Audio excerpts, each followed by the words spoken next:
केवळ दक्षिण भारताचंच नव्हे, तर अख्ख्या भारताचं प्राईड, अभिमान म्हणजे हे दक्षिणेचं चोला घराणं. अर्थातच अतिशय प्राचीन, ज्याचा उल्लेख महाभारत, ग्रीक वाङ्मय त्याच्यातही आपल्याला मिळतो. मधल्या काळात त्सुनामीसारखं काहीतरी संकट आलं आणि हे घराणं लुप्त झालं. मात्र यांचा विस्तार तुम्हाला किती होता हे वरच्या फोटोवरून दिसून येईल. अर्थातच हे घराणं हे सर्वार्थाने ग्रेट होतं. 1030 हा ह्याचा सुवर्ण काळ मानला जातो. वाङ्मय, ग्रंथनिर्मिती, उत्कृष्ट साहित्य, अनेक अनेक देवळं, शहरं यांनी बसवली. पाणी पुरवठ्याचा उत्तम नमुना म्हणजे यांनी बांधलेले तलाव, कलवे, धरणं जे आजही अस्तित्वात आहेत.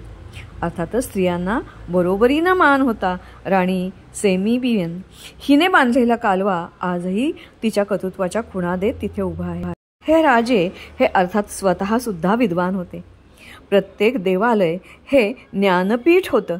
त्यांची सेना चतुरंग होती आणि यांचं खरं सामर्थ्य होतं त्यांच्या नौदलात.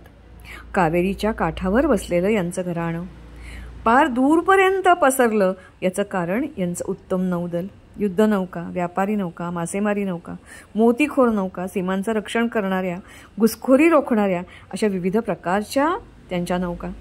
अर्थात या नौकांची बरोबरी आजही कोणी करू शकेल असं नाही. एवढंच नव्हे तर यांच्या काळात स्त्रियांना बरोबरीनं नव्हे तर मानाचं, सन्मानाचं स्थान होतं.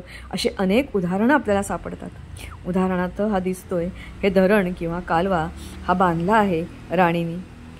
950 हा तिचा काळ. राणी सेमिबियन ही त्यांची नाणी आजही आपल्याला आढळतात. बृहडेश्वर मंदिर, गंगा कवडा मंदिर, चोलापूर मंदिर, विमानम अशी यांची काही नावं. कावेरी नदीच्या मुखाशी पुरीपट्टणम नावाची यांची राजधानी होती. असं म्हणतात तिचं वैभव म्हणजे प्रत्यक्ष इंद्राची अलंकापुरी. एवढा समृद्ध कारण यांचा व्यापार ग्रीक, चीन, मध्य आशिया इथपर्यंत पसरलेला होता. इथून माल घेऊन जाणारी बोटी, जहाजं येताना सोनं, चांदी, मोती, हिरे भरभरून घेऊन येत असत. देवावर अत्यंत श्रद्धा असणारं, शंकर हा त्यांचं दैवत असणारं हे चोल घराणं. राजेंद्र चोला, राजराजेंद्र चोला हे यांचं अधिक सर्वात संपन्न अशी राजे.